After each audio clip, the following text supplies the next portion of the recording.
The fierce debate over whether to allow people fleeing the war-torn Middle East to settle in the U.S. is growing after the arrest of two refugees on terror-related charges. One of the men is from Texas, the other from California.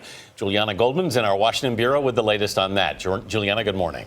Good morning. The criminal complaint suggests the two men did talk with one another and discuss traveling to Syria to train and to fight, but there's no evidence that they intended or planned attacks in the U.S. And from Capitol Hill to the campaign trail, the arrests are reigniting the political debate over whether the U.S. is doing enough to screen refugees from Syria and Iraq.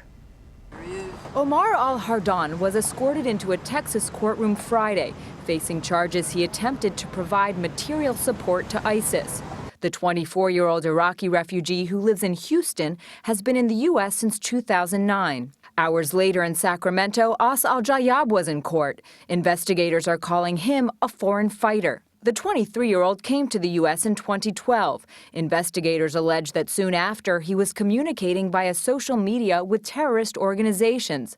Al-Jayab traveled to Syria to fight with rebels opposing President Assad. In March and April of 2013, he messaged, "I am coming to Syria. I am eager to see blood."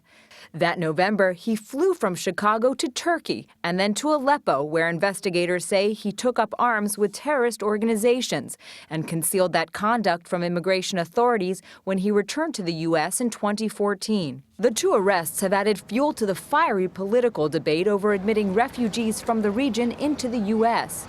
This is the kind of threat that keeps me up at night. On Capitol Hill, House Homeland Security Chairman Michael McCaul said the two men may have been radicalized after they came to the U.S. And how many ticking time bombs are we going to bring in this refugee program without a proper vetting system in place?